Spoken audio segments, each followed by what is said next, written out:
हम भारत के उस रेगिस्तानी इलाके राजस्थान के दौसा जिले में हैं, जहां पानी की कमी है। बारिश अचानक होती है और फिर पता चला पूरे सीजन लोग सिर्फ आसमान को देखते रह जाते हैं और फसलें सूख जाती हैं। ऐसे में लोग कहते हैं कि जल है तो कल है, और कल तभी है जब जल समस्याओं का हल है। और ये हल खेत में खेत, जल खेत से हो सकता है, और ये संभव कर दिखाया है दौसा के इस छरेड़ा गांव पंचायत के लोगों ने, जिन्होंने अपने खेतों में खेत के कुल रकबे के 5% हिस्से में कुंड बनाया है। और ये वर्षा के जल को संचयित करते हैं, क्योंकि अरावली की पहाड़ियों से आने वाला झरना, और जिसे नड़ा कहते हैं, कहीं नदी कहते हैं, वो पानी यूं ही निकल जाता है। उसे जमा करके रखें तो पूरे साल भर काम आता है। कौन है इस पूरी योजना के पीछे, किसने किसानों को जागरूक किया? विप्र हमारे साथ हैं, विप्र गोयल, इनसे हम बात करते हैं। विप्र भाई, आपने IIT में शिक्षा प्राप्त की और उसके बाद फिर अब MNCs के या बाकी अन्य जगहों पर ना जाके आप जमीन से जुड़े खेतों में आए और खेतों में किसानों के साथ काम किया। तो कितनी चुनौती रही इस योजना में, जल खेत बनाने में? बिल्कुल, दूसरी कॉर्पोरेट जगत से पहली बात जिस चीज ने मुझे किसानों की तरफ और जमीन की तरफ मोड़ा, वो था कि मेरे पापा बताते थे कि उनकी बुआएं रथ बहेलियों में आती थी।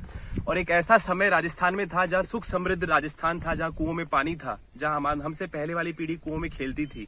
और एक ऐसा भी समय था जहाँ श्री कृष्ण की मंत्रणाएं होती थी राजस्थान के रेगिस्तानी इलाके में, जिसको कलायवन नाम से, जिसको पूरे भारतवर्ष में जाना जाता था। तो उस कलायवन जैसी स्थिति से जिस रेगिस्तान की ओर हम मुड़ रहे हैं, तो क्यों मुड़ रहे हैं, उस चीज को जानना मेरे लिए एक बहुत बड़ी एक उत्सुकता बनी। और उसके बाद मैंने नीति आयोग में एक प्रोजेक्ट किया, जिसमें हमने पूरे भारत का एक डैशबोर्ड बनाया, पूरे भारत के कृषि सेक्टर का अध्ययन किया।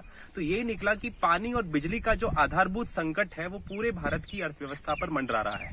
और इस संकट का सबसे बड़ा भार हमारे किसान, हमारी जो ग्रामीण जनता है, उन पे आने वाला है। तो क्यों नहीं हम भारत की जो 2.5 लाख ग्राम पंचायतें हैं, उनके लिए एक ऐसी मॉडल पायलट ग्राम पंचायत बनाए जो बाकी सभी 2.5 लाख पंचायतों के लिए मॉडल स्वरूप विकसित की जा सके। तो हम छरेड़ा ग्राम पंचायत में आए, हमने यहाँ पे वार्ड सभाएं करी, ग्राम सभा करी, हमने यहाँ पे पूरा एक विकेंद्रीकृत, समग्र, समावेशी और सहभागी विकास प्लानिंग प्रक्रिया यहाँ हमने निकाली। तो पता चला कि यहाँ का जो भूजल है वो करीब 900 फीट चला गया है, कई कई इलाकों में तो 1200 फीट चला गया है। और भूजल के नीचे जाने से जो भूजल पे सबसे बड़ी जो आधारित चीज है, किसान जो 90% पानी अपना भूजल से ले रहे हैं, उनका जो पूरी आजीविका है वो संकट पर है। और यहाँ की जो क्षेत्रीय नदियां हैं वो सूख चुकी हैं। यहाँ पे जैसा आप बता रहे थे कि पपलाज माता के जो पहाड़ है, वहां से सारा पानी हर साल व्यर्थ बह के 60% पानी पूरे पंचायत से निकल जाता है। और ये समस्या सिर्फ छरेड़ा ग्राम पंचायत की नहीं है, राजस्थान की 11,341 ग्राम पंचायतें हों या भारत की 2.5 लाख ग्राम पंचायतों का एक मोटा 60% तबका हो। अभी मैं कर्नाटक की भी खबर पढ़ रहा था, आंध्र प्रदेश की भी खबर पढ़ रहा था, गुजरात की भी पढ़ रहा था, राजस्थान की भी पढ़ रहा था, पंजाब की भी पढ़ रहा था। यहाँ पे करीब 60% से ज्यादा ब्लॉक्स अपने डार्क जोन हो गए हैं, ओवर एक्सप्लॉइटेड हो गए हैं। मतलब मानव अपनी क्रियाओं से जो पानी का जो दोहन कर रहा है, जो निकाल रहा है, वो उसके रिचार्ज से गुणात्मक रूप से ज्यादा है। तो अब कैसे हम इस पूरे विकास को सतत बनाएं? तो एक रास्ता आप जो देख रहे हैं, ये जल खेत का एक आशा की किरण है हमारे युवाओं के लिए, हमारे भारत के लिए, जो कृषि प्रधान देश के लिए, कि जो 90% पानी का उपयोग जहां हो रहा है, उस उपयोग को ही हमने सतत बना दिया है। जो पानी व्यर्थ बह के किसान के खेत से निकल जा रहा था, उस पानी को उस खेत की ढलान की अंतिम छोर पर हमने ये 5% जमीन पे 10 फीट गहरा कुंडा बना के, आप पानी का जो मिट्टी रंग देख रहे हैं, इस बात का उदाहरण है कि ये बारिश का पानी है, ये जमीन से निकाला हुआ पानी नहीं है।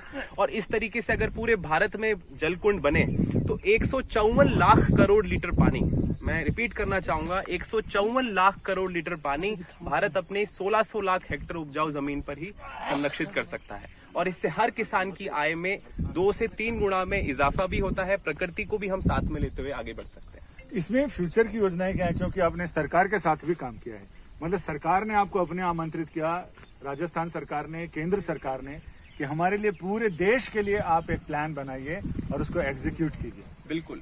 तो इस काम में जो अभी तक की प्रेरणा रही है वो यही रही है कि जब हमने एक गांव का प्लान बनाया, तो सबसे पहले हमें राजस्थान सरकार ने बुलाया कि आपने जिस तरीके से एक गांव का प्लान बनाया है, संबंधित विभाग ने बुलाया, तो उसी तर्ज पर राजस्थान की सभी 50,000 गाँव का प्लान बनाने के लिए आप हमारे साथ जुड़िए।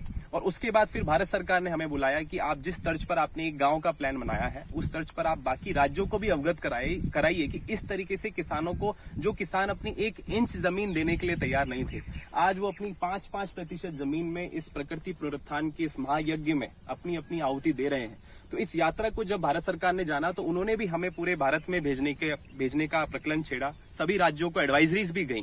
तो भारत सरकार से भी मुझे यही संदेश मिला कि इस मॉडल को हम कंप्लीट अगर कर लें तो भारत के हर जिले, हर ब्लॉक में एक ऐसा मॉडल हम बना सकते हैं। तो आगे का प्लान यही है कि इस मॉडल की तर्ज पर राज्य के और भारत के हर जिले पे एक मॉडल बने। इस पंचायत में जो आपने जगह जगह खेतों में बनाई है जी, तो ये दिखाई भी पड़ रहा है। मैं अपने कैमरामैन रविकांत जी से कहूंगा कि सामने भी दिख रहा है, उधर पीछे भी दिख रहा है। हाँ, तो ये कितने इस तरह के कुंड बनाए हैं? और बिल्कुल अभी हमने 500 इस ग्राम पंचायत में परिवार हैं, 500 से 700 परिवार हैं, उनके हमने सभी 500 से 700 ग्रामीण परिवारों की वित्तीय व्यवस्था, करीब 8 से 10 करोड़ रुपए की वित्तीय व्यवस्था हमने कर दी है, जिसमें 12 से 15 कुंड हमारे बन भी गए हैं इस बारिश से पहले।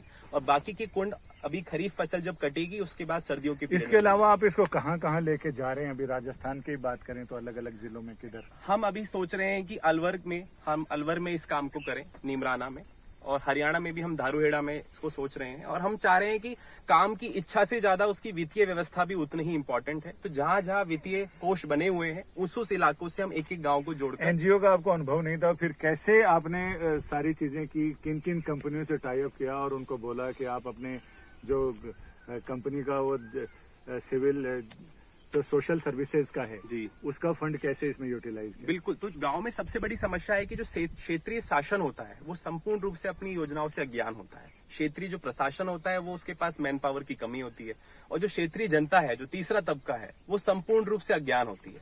तो इन 3 चैलेंजेस से निकलने के लिए 5 सिद्धांत हमने निकाले। सबसे पहला था तकनीकी कौशलता, दूसरा जागरूकता, तीसरा सामुदायिक भागीदारी, चौथा सतर्कता।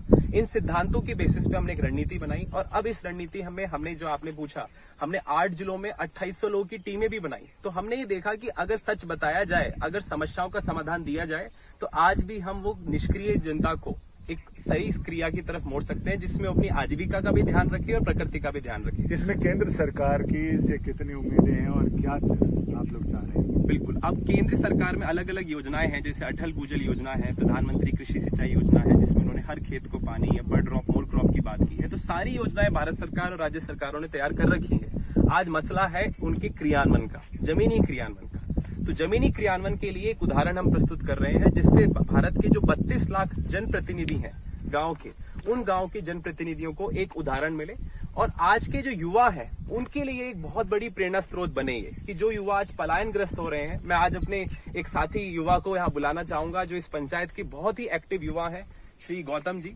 इन्होंने गांव की जियो टैगिंग में भी बहुत मदद की, और ऐसे युवा हैं जिनकी जो एक बहुत ही कामगार और एक योद्धा है। अब इनकी कहानी आप इनसे कृपया। जल खेत की बूंद है, आप जो बूंद बूंद से सागर भरता है, तो उसकी एक बूंद है। तो कितना दिलचस्प रहा ये काम करना, और कितना असर आपको दिख रहा है इसका? मुझे तो असर दिखेगा, क्योंकि मेरे ग्राम पंचायत उसमें जो किसान थे फसल नहीं लेते थे, बारिश की फसलों के अलावा गर्मियों की और सर्दियों की फसलें नहीं लेते थे। तो मुझे लगता है कि ये बनने से वो बारिश की फसल के अलावा सर्दियों की और गर्मियों की फसल लेंगे। इसके अलावा सब्जियां भी उगाएंगे, तो हर किसानों की आय मतलब 3 गुना हो जाएगी। गौतम, आप लोगों ने, मैंने सुना है कि ये सब होने के बाद आप लोगों को लगा कि अब पेट्रोल डीजल भी बचेगा इंजन का, चूंकि यहाँ से पानी खींचना आसान होगा। हाँ। तो आप लोगों ने कुछ फवारे भी ले लिए हैं? आप हमारे लिए ड्रिप लगाएंगे, तो उससे क्या है, पानी भी कम खर्च होगा। मिनी फवारा सब खेतों में लगेगा वो, तो उससे पानी भी कम खर्च होगा। यानी जितना पानी बढ़ रहा है आपके यहाँ, हाँ। तो आप लोग चाह रहे उसको और मुट्ठी भींच के खर्च करना, हाँ, ताकि हर बूंद से आप ज्यादा फसल लें। बिल्कुल।